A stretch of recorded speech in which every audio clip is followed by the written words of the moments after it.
Welcome back to the show, Extra Rich. Make sure you guys hit that subscribe button if you are new and hit that bell button next to it so you are notified whenever these videos drop. On the menu today, we have black fatigue. Oh yeah, let's jump into it. Black fatigue. It's all over my FYP page. Thank you. I am so happy that this is being brought up. And oh, by the way, for us white people that have been around the block a long time, this isn't new to us. We've been dealing with this for over 40 years. Here's my story. This is about 2015. I'm at Putin Bay. Putin Bay's on South Bass Island in Lake Erie. There's a bunch of bars out there. It's a great place for adults to go play. Think of Pat Daly, Mad Dog Adams. If you don't know those guys, think of Jimmy Buffett. I'm sitting on a bench on Delaware waiting for my wife, who's in a shop shopping. And at the time, the traffic is two ways. And I think I witnessed why it is no longer two ways. It's a Saturday afternoon. The island is packed. The traffic is bumper to bumper. These two guys going in opposite directions decide to stop and have a chat. Not for a couple seconds, not for a couple minutes, but I think it was around 10 minutes before people started to threaten them. But around the 5-minute mark, I'm just sitting there with my arms folded, just shaking my head. And I hear this voice. This is what's holding us back. This is why we're hated. And I turned around to see who had said it, and it was a black couple about my age. And then he looked directly at me and said, 30 years ago, I'd go down there, grab those idiots by their dreadlocks, and teach them a lesson their fathers never did. And I looked at him and went, 30 years ago, I'd have been right there with you. I have hated this type of behavior my entire life. The problem with that today is these youngsters, man, they call them YNs. They ain't got no respect for anybody except for themselves. And I would argue they ain't even got respect for themselves. So you try that today, you may not make it till tomorrow. All right. They will likely pull out the blaming on you and make sure you got a few extra holes in you. So I wouldn't advise that. But yeah, man, that's ridiculous. That's absolutely ridiculous. To be so self-centered, you're so full of yourself that you stop in the middle of traffic, stop what everybody else got going on, and say, F them, we gonna have this conversation right here, right now, rather than stop for a few seconds, right? Because it's cool. You know, sometimes you see people while you're rolling by. All right, cool. Y'all want to stop for a second to exchange phone numbers so you can call them, hey, yo, meet me at blah, blah, blah. And y'all can have y'all conversation on the side somewhere out of the way so traffic can keep flowing. Cool. And you needed to stop traffic for, 10, 20 seconds. All right, cool. Is it a little bit annoying? Yeah, but it's 20 seconds. It ain't the end of the world. But to stop traffic for 10 minutes? How self-centered do you have to be in order to do something like that? And listen, we done all seen it before. Somebody does something just completely just so ignorant, so embarrassing. It's just, oh man, stuff is ridiculous, man. It really is. I'd have been right there with you.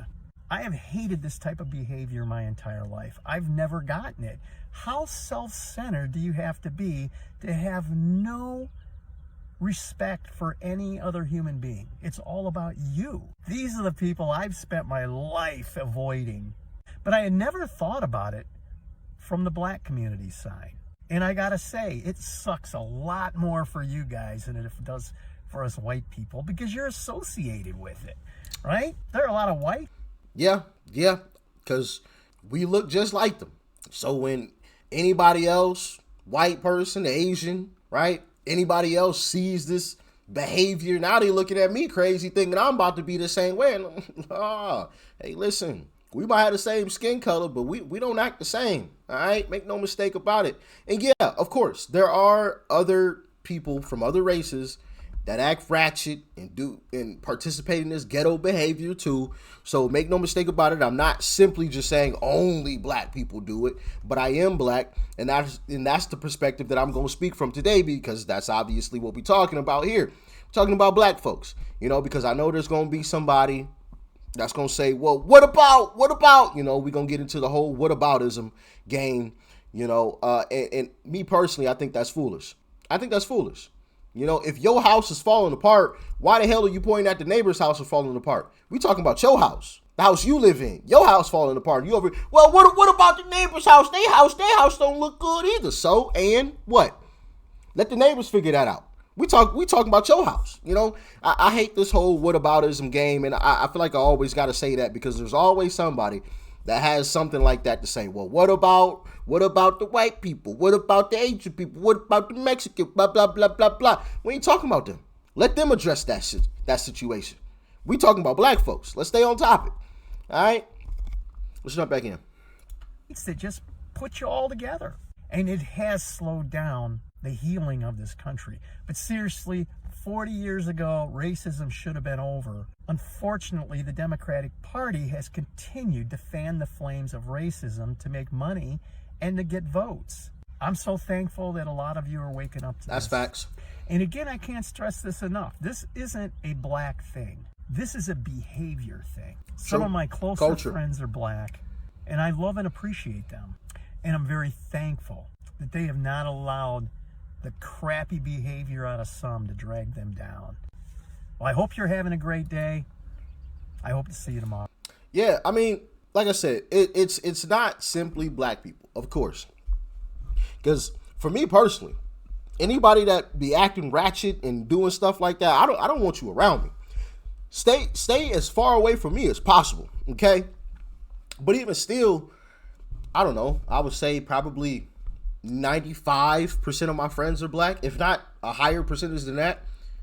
But once again, I think that it's not simply black people. I used to say there's a difference between, and my friends will tell you this because I say this all the time. I say there's a difference between black people and NIGGA, you know, with the S. I say there's a difference between the two. I'm black. People that be stopping traffic for 10 minutes to focus on themselves while people waiting, those are the YNs, okay? There's a difference between us too. And it's just behavior, man. It's crazy. It's like some of these folks ain't got no home training. Honestly, you know what? I'm gonna say that conversation for another video because I was about to go into something right there. But yeah, man, it's wild out here, man. It really is, and you quickly learn some people only and truly only care about themselves when you see stuff like that, and it kind of makes all of us look bad, and that's a shame. It really is, but it is what it is. I think the only way we fix it is fixing the households, right? Making sure the pops is there, making sure there's some kind of discipline, making sure there's structure. Because these folks ain't got no home training. I mean, common sense should tell you shouldn't like hold up traffic just for your conversation, your own personal pleasure. Like that's just common sense. It's common courtesy. It's called being a nice person, doing the right thing. Like it's not complicated. This ain't rocket science. We ain't saying, you know, solve the hardest algebra equation that there is. We just saying, hey, use some common courtesy here. Don't be out here stopping traffic, doing ratchet stuff. I saw a video, this is probably a month ago now, of this black chick walked into a restaurant with booty shorts on. I mean, cheeks hanging all out, turned around in front of this white family with little kids and started twerking. It's just like, bro, for what? For what? What was your point? What was your purpose? Get some giggles, get some likes, get some follows? Like, this stuff is ignorant. And that's another thing, too. We got to stop glorifying some of this ignorant behavior because I be seeing some people becoming famous off of doing some ignorant stuff. I almost cursed. Some people getting famous off of doing ignorant stuff, getting notoriety, getting likes and clicks and everything else. And we gotta stop doing that. Stop glorifying this terrible behavior because that also contributes to it. I'm not saying that's the basis of it. I think the basis of it starts in the family or in the home, but that also contributes to it. When people are getting rewarded for doing terrible behavior, you know, it's common sense. They're going to keep doing it. Well, I'm getting rewarded. I'm getting likes. I'm getting follows. I'm getting money. So why not keep doing this ignorant behavior? I'm not saying don't have fun. But we all know when folks cross the line. All right. But y'all let me know what you think about it in the comments. Make sure you guys hit that like button and subscribe. Hit that bell button so you're notified whenever these videos drop. Peace.